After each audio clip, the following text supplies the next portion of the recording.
అదే అంటే తనని పసి వయసులోనే వదిలి వెళ్ళిపోయిందని కొంచెం బాధ, కొంచెం కోపం అంతేనండి. తను ఇంతవరకు తల్లి ఫోటో చూడనే లేదు. ఒసే శ్వేత, ఇంతవరకు వచ్చాక ఇంకా యాక్టింగ్ ఎందుకే, నిజం చెప్పేవే ప్లీజ్. మరి నాకు పైసలు ఇస్తావుగా? అయ్యో ఇస్తానే, చెప్పలే. అవును తాతయ్య గారు, ఈ ముసలిది మీ మనవరాలుగా నటిస్తే పైసలు ఇస్తానన్నది, అందుకే నటించిన.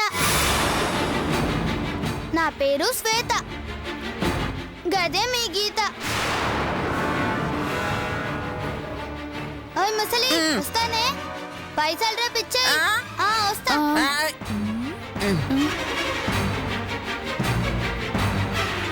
విన్నారండి, ఇదిగో ఇదే మీ మనవరాలు. అదే నా మనవరాలు అయితే ఇక్కడ ఇంట్లో ఉండేది కదా, కానీ వెళ్ళిపోయిందిగా పోజు కొడుతూ. అవును బాబాయ్ గారు, మా తప్పు మేము ఒప్పుకుంటున్నాం. ఇదే గీత.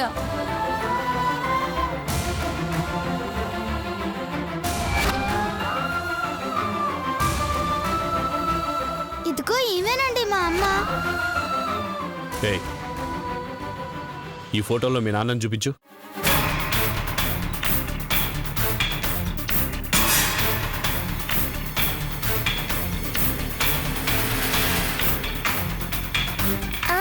ఈయనే మా నాన్నగారండి తాతయ్య గారండి, పేరు చైతన్య.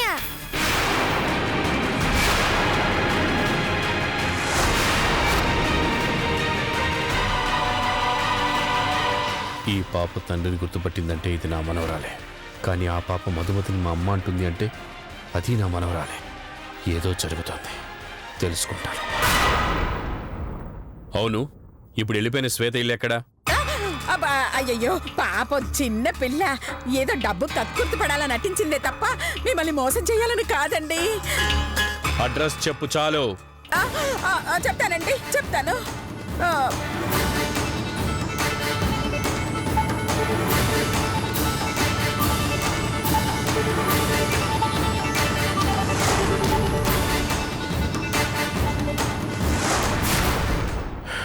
సరే, నేను మళ్ళీ కలుస్తాను, వస్తాను.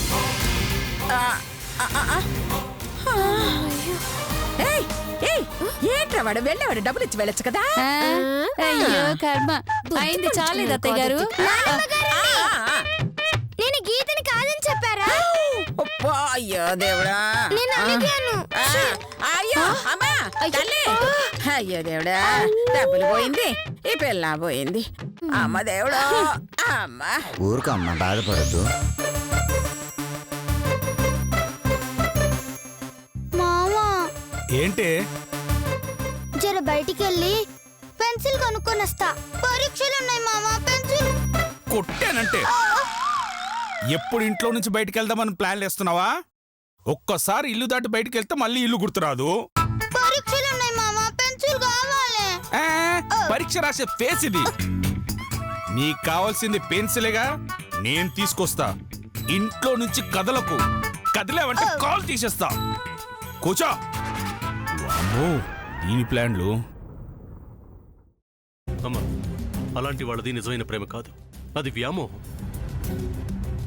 ఎగ్జాక్ట్లీ చిన్నత్త, నిజంగా ప్రేమించుకున్న వాళ్ళు అలా చేయరు. ఎంత మనసు విరిగిపోతే కన్న కూతుర్ని పట్టుకొని మా దృష్టిలో చచ్చిపోయా ఉంటుందా తల్లి?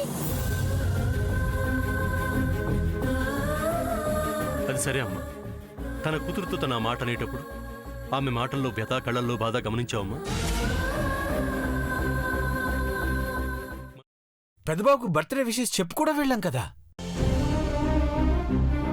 ఊరికే ఎలా కాలిపోతుంది? మంట పెడితేనో పడితేనో తగలబడుతుంది.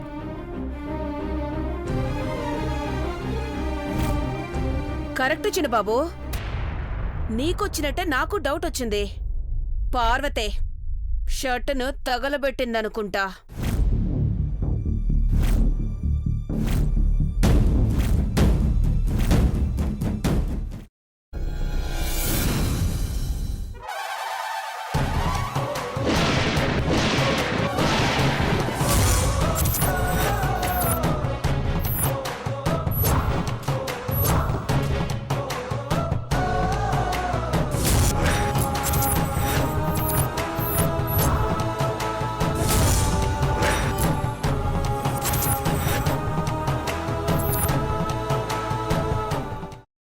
కాల్చుకున్న తర్వాత పొట్టు తీసేసి చాప్ చేసి పక్కన పెట్టుకోవాలి. ఒక ప్యాన్లో కొద్దిగా నూనె వేడి చేసి అందులో ఆవాలు, మినప్పప్పు, శనగపప్పు, కరివేపాకు, సన్నగా తరిగి పెట్టుకున్న ఉల్లిపాయలు వేసుకుని 1 నిమిషం పాటు వేయించుకోవాలి. ఆ తర్వాత కాల్చి కట్ చేసి పెట్టుకున్న వంకాయని కూడా అందులో వేసుకుని బాగా మిక్స్ చేసి బౌల్లోకి ట్రాన్స్ఫర్ చేసుకుని అందులో తగినంత చిక్కటి పెరుగు లేదా పల్చటి పెరుగు వేసుకుని మిక్స్ చేసి అన్నంతో కానివ్వండి, చపాతీతో కానివ్వండి సర్వ్ చేసినా చాలా బాగుంటుంది.